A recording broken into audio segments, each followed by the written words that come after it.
لا بقى، انا النهارده راجعه لكم بكل اسراره، واوعدك بعد الفيديو ده مش هتشتريه من بره تاني، وهتعملي اكبر كميه ممكنه من الباتون ساليه المقرمش اللذيذ الهش اللي بيدوب دوبان كده في الشاي، وهتشوفيه قدامك بأبسط مقادير. كل أسراره هنا، والتسوية والقرمشة وإزاي ما يقوسش معاكي في الفرن. هتلاقوا كل الأسرار في الفيديو ده. يلا تابعي الفيديو للنهاية، وما تنسيش تجربيه وتقولي لي رأيك فيه. احفظي الفيديو يمكن تحتاجيه بعد كده. ويلا بينا على طول نتفرج على الباتون ساليه بتاعنا ونشوف الطريقة. بس بيدوب دوبان كده في الشاي، متأكدة هيعجبكم جدا. نص كيلو من الدقيق، هملحه شوية ملح صغيرين كده بيبقى طعمه حلو جدا وهو مملح. لو عايزين مسكر قولولي. معلقتين صغيرين من السكر او معلقة كبيرة يعني. ده كمون، اي طعم عايزة تضيفيه هتضيفيه. انا بحبه بالكمون، ممكن انت تعمليه بالشمر باليانسون، تعمليه سادة زي ما تحبي. معلقة صغيرة ممسوحة او اقل من الخميرة، اوعي تكتري الخميرة عن كده. قلبي. هنا هديله رشة كركم بسيطة تديله لون حلو. لو انت عايزة باتون ساليه بتاعك يبقى اصفر قوي زي اللي بنلاقيه اوقات في الافران، زودي الكركم شوية.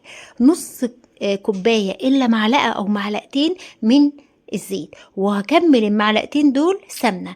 كده بنعمل معادلة ما بين القرمشة والنعومة والذوبان. قلبي كويس جدا، انزلي بقى بالميه الدافيه بتاعتك حبه حبه لحد ما يتعجن معاكي. هنا ما بنخمرش خالص العجينه، بسيبها بس كده ترتاح لها 5 دقايق علشان تبقى معايا سهل التشكيل، ما تبقاش زي الاستيك. بتاخدي قطعه صغيره كده وتبتدي تروليها تحت ايديكي، او هنا بنسميها نفتلها. نبتدي بقى نرولها تحت ايدينا كده ونظبطها من على الاطراف. وفي اي صاج عندك مدهون بفرشه بسيطه قوي قوي قوي من الزيت هترصي الباتون ساليه بتاعك. تقدري تعمليه طويل وبعد كده تقسميه في الصاج المقاس اللي يريحك، وتقدري تعمليه صغير من البداية. يعني دي حرية شخصية، مهم ظبطي الأطراف. طيب يا شيرين، التسوية عاملة ازاي وازاي ما يقوسش معايا؟ هقولك دلوقتي. لما ترصي بقى البقسماط بتاعك او باتون ساليه بتاعك في الصاج، حاولي كده الطرفين بتوعه تضغطي عليهم ضغطة صغيرة كده بصباعك، يقوم يمسك في الصاج ما يقوسش معانا لفوق.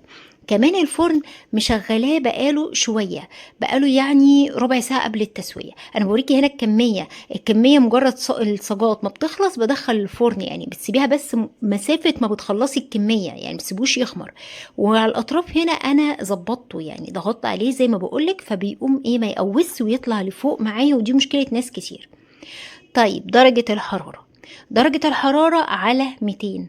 بدخله الفرن وبسيبه يستوي ويحمر براحته، ما بفتحش شواية، بسيبه كده يقرمش ويستوي ويحمر. هنا ضفت له رشة ملح كمان، انا الصراحة بحبه مملح مش بحبه مسكر. انت بقى حابة تضيفي له سكر سمسم، حبة بركة، تدهنيه بفرشة من البيض، دي حرية شخصية. انا مش هحط بيض، انا هسويه كده.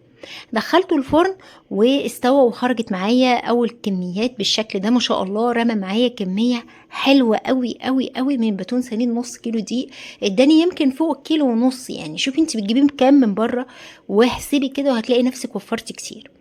هنا دول 3 صاجات خرجوا معايا، وفاضل صاج كمان في الفرن هوريهولكم، وتبقى دي الكميه كلها.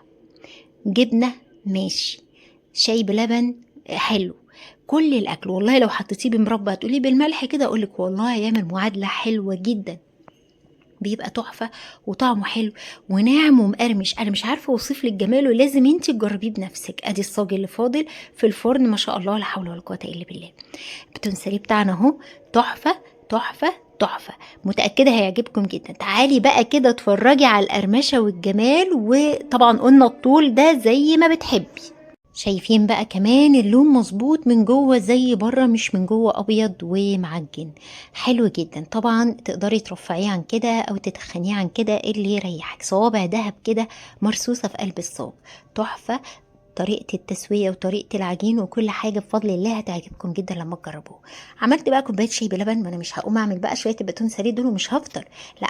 انا قلت اعملهم الصبح بدري واقعد افطر بيهم بقى كده ايه، واتمزج كده قدام الشمس. اقعد كده في الشمس وسقسق كده بقى ايه باتون ساليه بتاعنا في الشاي بلبن.